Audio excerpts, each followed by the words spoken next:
Friends, आज के इस वीडियो में हम नाइट्रिक अम्ल बनाने की औद्योगिक विधि पढ़ेंगे, जो कि कक्षा 12 की यह बहुत महत्वपूर्ण टॉपिक है जो अक्सर हर पेपर में पूछा जाता है। ठीक है, तो आप अगर पिछले पेपर को भी उठाएंगे तो उसमें नाइट्रिक अम्ल पूछा है तथा अमोनिया गैस बनाने की विधि भी पूछता है। हमने अमोनिया गैस कैसे बनता है इसके पहले वाली वीडियो में बता दिया है। आज की इस वीडियो में हम नाइट्रिक अम्ल बनाने की विधि पढ़ेंगे।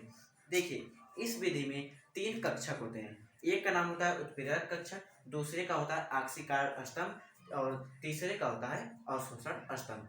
जो हमारा उत्प्रेरक कक्ष होता है उसमें हमारी उत्प्रेरक के रूप में प्लेटिनम की जाली उपस्थित होती है तथा इस उत्प्रेरक कक्ष की जो टेम्परेचर होता है वो 700 से 800 अंश सेल्सियस होता है। ये हमारा पहला कक्ष होता है जिसमें हम अमोनिया तथा ऑक्सीजन को प्रोवाइड करते हैं। अभी हम आपको फिर से बताएंगे, पहले आप इतना जानिए कि कितने कक्ष होते हैं, किसमें क्या कार्य होता है।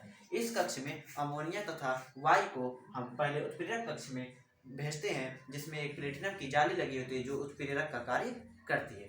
फिर इससे हमें नाइट्रिक ऑक्साइड प्राप्त होता है। इस नाइट्रिक ऑक्साइड को हम पुनः दूसरे वाले स्तंभ में या दूसरे वाले कक्षक में भेजते हैं। इस कक्षक का नाम ऑक्सीकारक स्तंभ होता है, क्योंकि इसमें ऑक्साइड जो हमारा नाइट्रिक ऑक्साइड है इसका ऑक्सीकरण होता है। इस कारण इस स्तंभ को हम ऑक्सीकारक स्तंभ कहते हैं। तो इसमें जब नाइट्रिक ऑक्साइड का ऑक्सीकरण होता है तो हमें नाइट्रोजन डाई ऑक्साइड प्राप्त होती है। क्या प्राप्त होती है? Nitrogen die oxide.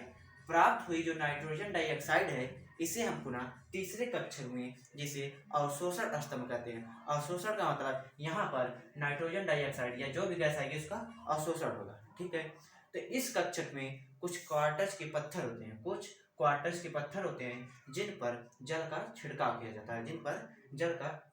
जाता है तथा यहाँ से हमारी नाइट्रोजन डाइऑक्साइड प्रवेश करती है, जिससे वह ऑक्सीकारक जल से क्रिया करके हमारा HNO3 नाइट्रिक अम्ल बनता है। यहाँ पर नाइट्रिक अम्ल बनकर प्राप्त होता है। ठीक है, ये हमारा नाइट्रिक अम्ल होता है। देखिए, आपको हम फिर से बता दे रहे हैं। देखिए क्या होता है इसमें।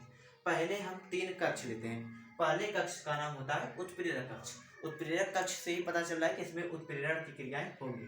तो इसमें हम अमोनिया तथा वायु को प्लेटिनम की उपस्थिति में 700 से 800 अंश सेल्सियस पर प्रवाहित करते हैं, जिससे हमें नाइट्रिक ऑक्साइड प्राप्त होती है। इस ऑक्साइड को पुनः हम दूसरे कक्षक में अवशोषण ऑक्सीकारक स्तंभ में प्रवाहित करते हैं, जिससे यह ऑक्सीजन से क्रिया करके नाइट्रोजन डाइऑक्साइड बनाती है।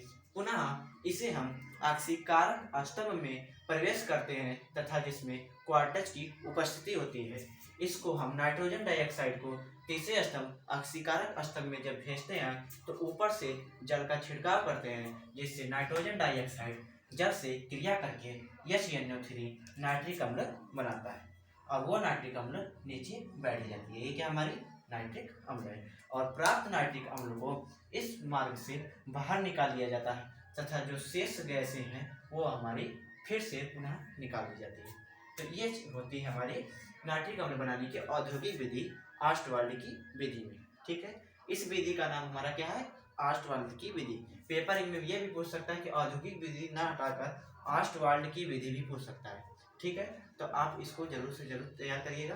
क्या करते हैं? NH3O2 को पहले उत्प्रेरक कक्ष में प्लेटिनम की उपस्थिति में प्रवाहित करते हैं, जिससे नाइट्रिक ऑक्साइड प्राप्त होती है NO, और NO को पुनः ऑक्सीकारक स्तंभ में प्रवाहित करते हैं, जिससे NO का O2 के साथ क्रिया होती है तो नाइट्रोजन डाइऑक्साइड प्राप्त होती है। इस नाइट्रोजन डाइऑक्साइड को अवशोषण स्तंभ में क्वार्टज की पत्थर की उपस्थिति में जल का छिड़काव किया जाता है तथा नीचे से नाइट्रोजन डाइऑक्साइड प्रवाहित होती है तथा यह छिड़काव वाले जल से क्रिया करके नाइट्रिक अम्ल बना लेती है जो नीचे बैठ जाती है। बस यही है आपकी नाइट्रिक अम्ल की विधि, यही है। ठीक है, तो ये परीक्षा की दृष्टि से बहुत इंपॉर्टेंट है। और चूँकि आज हमारा 2 फरवरी है और हमारा 14 दिन और बचा है पेपर के लिए, इसलिए हम इसको जल्द से जल्द बता रहे हैं और आप इसको एक बार जरूर दिखाएं।